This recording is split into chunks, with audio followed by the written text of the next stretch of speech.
Hey there, everybody. Pastor Rick, Broadman Baptist Church. This is the Broadman Word for December 12th, 2022. Today's title is Bless Them. And so let's talk about that. You've been out and about, I'm sure, and conversations happen either with family, maybe coworkers, schools, social events, things like that. And invariably, you are in a position where you talk about your church or Christianity in general, or perhaps you express a godly thought about a particular situation, or something completely outside of church happens and people are talking about it and you bring up a biblical perspective. Any number of things can happen to bring about general knowledge of folks that you are, in fact, a believer, and that you are expressing a God-driven position. So there it is. It's out there. And of course, there's invariably the possibility of pushback, maybe even a lot, maybe even aggressive, perhaps even hateful or even threatening. And so then we're in the situation of being in a defensive mode, because you're being put there by some folks who don't want to hear about your truth. Of course, it's not just yours, it's the only truth. And of course, it's not a natural thing, it's a supernatural thing of God. The Bible is in its message.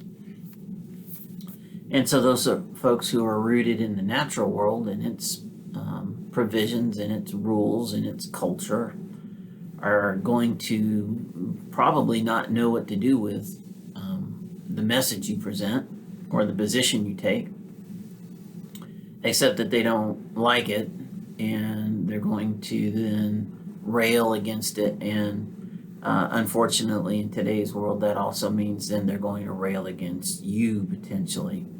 Shouldn't be that way. We should be free to present thoughts and ideas and talk and still respect each other. But unfortunately, that's not the way it works. At least always. It should. So then what's the biblical response? What do you then have to fall back on? And it's actually from the book of Luke, chapter 6. There's many, many scriptures that you could use in this situation. This particular one is from the Gospel of Luke, and it's pretty short and pretty simple. It's Luke 6, 28. Let me read it to you. It says, "Bless those who curse you, pray for those who mistreat you." So blessing and praying is our response to the situation. You're thinking, what? I'm supposed to, in this situation where I'm being attacked verbally, aggressively, I hope not physically, but who knows? I am in this situation and I am supposed to bless and pray for those individual or individuals. And yeah, because if you think about it, were you to react in a worldly manner, you wouldn't be showing them anything different. At that moment, you wouldn't be holy, you wouldn't be set apart, you would just be another person reacting to their position being assaulted, or maybe even themselves. And there's no difference. It's just the same expected behavior that they see on TV or hear about on the radio or YouTube or wherever they get their news and entertainment, and what they expect. You've not done anything that they didn't think was going to happen, nothing outside of their realm of understanding of personal conflict happened. There was no change.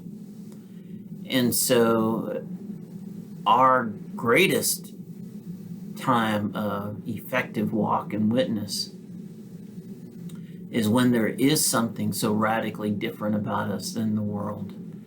When we are graceful and pleasant in the midst of great struggles and trials, when we go through an illness, maybe even a serious one. We do it clinging to God and His strength, not ours, and we do it with grace and even joy.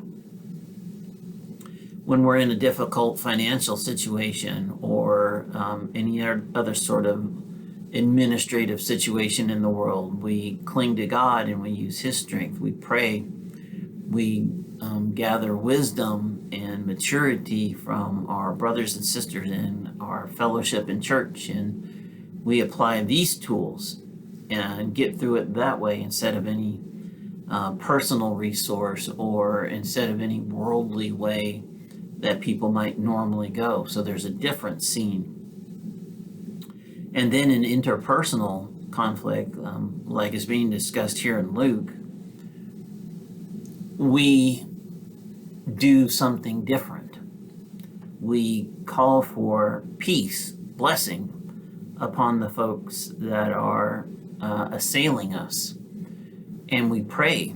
We pray for them to have peace and joy and to come to understanding of the truth and to not need to lash out at it like they are. And, and effectively, what is it from Shakespeare? Kill the messenger, right? They don't try to kill the messenger. Instead, they listen to the message and agree with it or not. They understand where it came from. So it's for us then to be people of peace, to be people of resolve, and to be people of strength so that we can show those who expect us to retaliate with language and probably even bad language and using words that nobody has any business using, or with perhaps even physical retaliation from us against whatever attack might be coming. It's not that we can't defend ourselves. Obviously we can, and God doesn't want you to be stupid and just sit there and get killed or hurt or anything like that. But that the pushing, shoving, and all those other kind of nonsensical things we see on TV from the public when there's any sort of conflict at all, the yelling, the the hand gestures with not friendly symbols, all that kind of stuff. We don't do those things. We don't need to, because we are not of the world. And when we don't do those things, we show people that we're not of the world, that we are in fact different. We're set apart. We have a strength within us, a grace within us that doesn't require those things. We have a peace about us that doesn't let our frustration get to the level where that kind of outbreak is all really that's left to do. Because that's what happens. People get angry and frustrated. They don't have any tools. They don't have the light of Christ. They don't have the truth. They don't have hope in Jesus or heaven. All they have is what's right in front of them and what they have on them. And when those things run out, and they will quickly, that's when you see the violence and the language and the general overt behavior. When we don't do that, because we don't have to, because we're not of the world, and our resources are unlimited. Our resources are God's resources.